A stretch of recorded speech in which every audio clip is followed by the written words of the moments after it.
And here we are again after a, I guess, pretty long wait. Some more. Oh, awesome cameras brought to you by Genghis. We've got a match here between Lucky Few and SISU. I did watch the beginning of this, but not the end. I do not even know what the result is. But what I saw was pretty awesome, so I just decided to, stop rewatching and record from there. We're in Himmelsdorf. I'm assuming it is ours for sure. And I'm assuming Lucky Few is defending, since they're spawning on this side. Although it could be an encounter. But, yeah, whatever.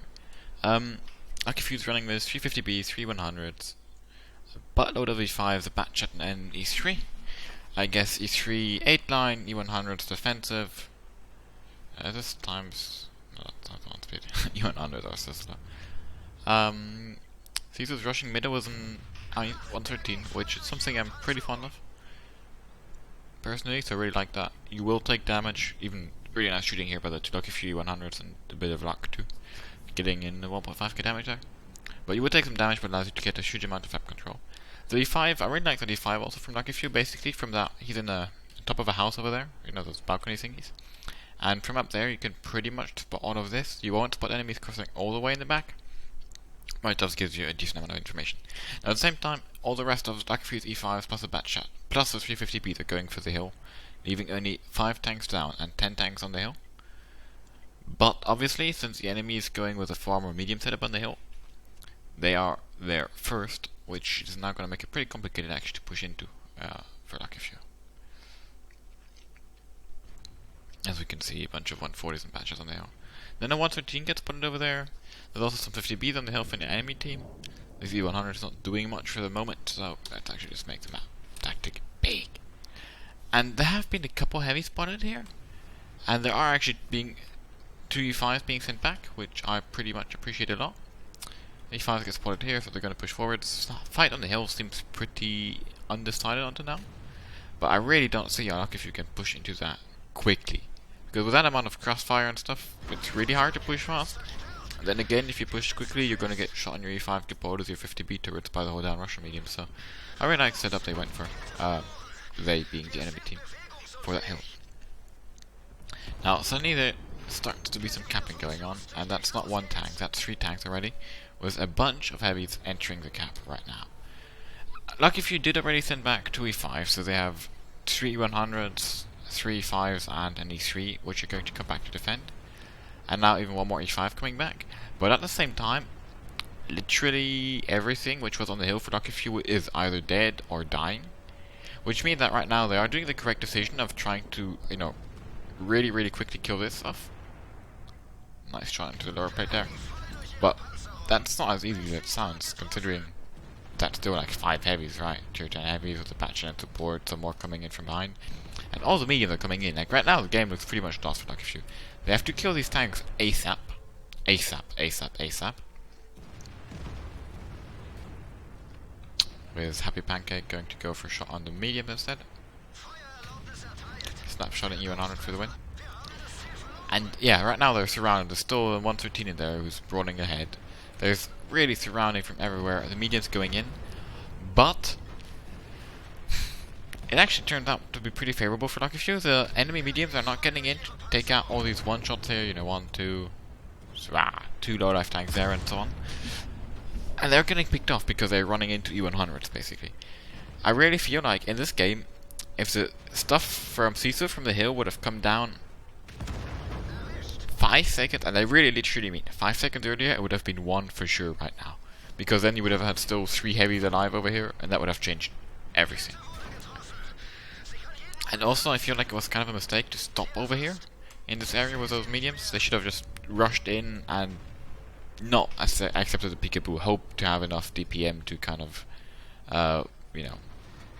gangbang, to use that word, the enemy. But wasn't to happen, so that's okay.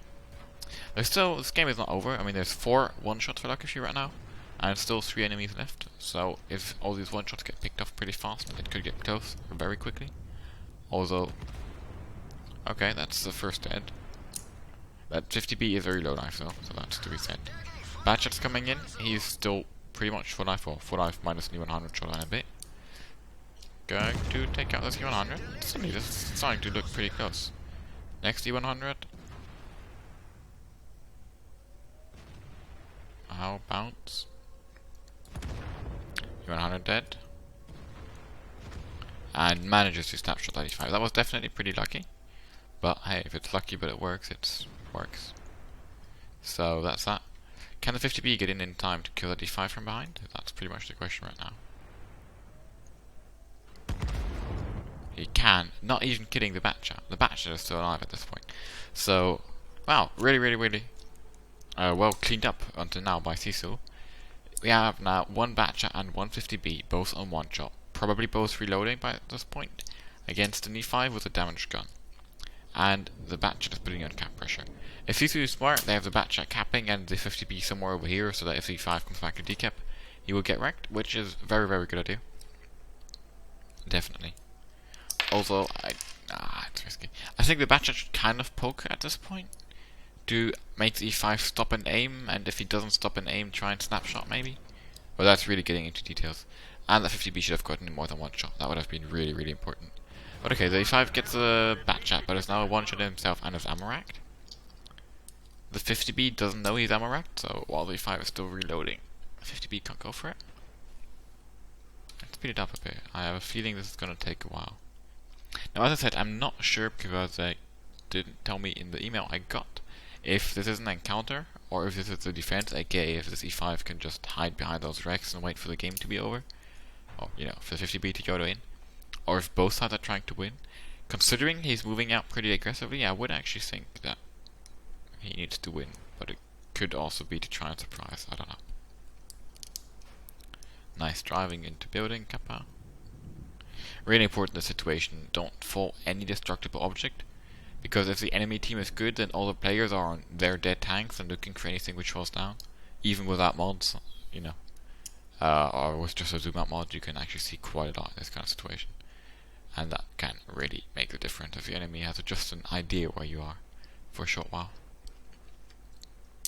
So okay, side skipping over here, why not?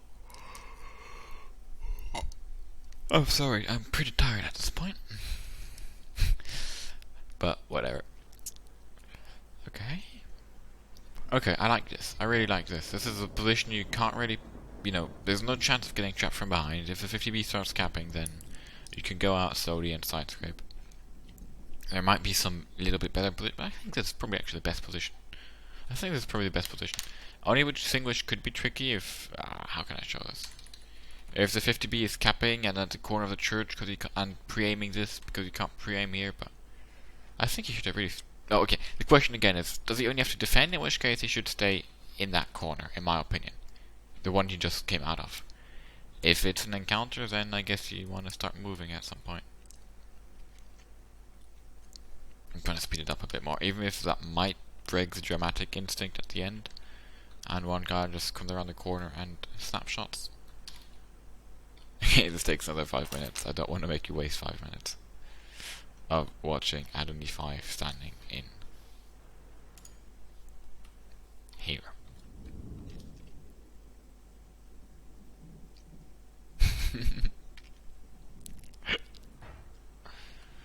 Yeah, that's actually really important, by the way, for any kind of clan which has a situation. The only guy, like at best, if the guy who knows what to do, the guy who's playing the tank which is still alive, let him play, no one talks. If there is some important information, the only thing which should be shared is like destroyed objects or that kind of stuff if you see something. And otherwise, if you want the field commander can still talk to add some information like just camp or give that kind of order. But really, you should let the player just play his best in 99% of the situation, and just let him judge if he peeks, if he doesn't, if he snapshots, if he angles, if he side scrapes, if he falls back, if he reloads seed, or if he stays on 8, all that stuff. Should really be down to the player, in my opinion. With the field commander, maybe, giving a couple tips here and there. But you really don't want to have chaos in chat, because it's not good. It confuses the player, and then he just hears, like, one guy says he's not reloading, but there's 5 people talking at the same time, and you hear he's reloading, and then you go in and he's not reloading and you die. Just stupid example of what could happen in the worst case. So, 1 minute and 47 seconds left, which divided by 4 makes for, okay, enemy capping. He started capping just in time for being able to cap. I think, I'm not 100% sure, but I think it was before 1 minute 40. It was 1 minute 43, and you need 1 minute 40 to cap with one guy in normal mode. And he is behind that church. Okay, the hype is real. Side scrape. Capota's on the wrong side, but he does have a better tank for this. Track shot. So the 50B can get pinned everywhere. And the 50B can't waste his shells on the Puma tracks. The cap's not at like 90% yet. Right, okay. I know I just said that at this kind of situation you should just let the player play, but whether it's in a random or a clown, right now, what the E5 should be. Isn't this a sexy pause? Damn, I'm awesome. This looks sexy.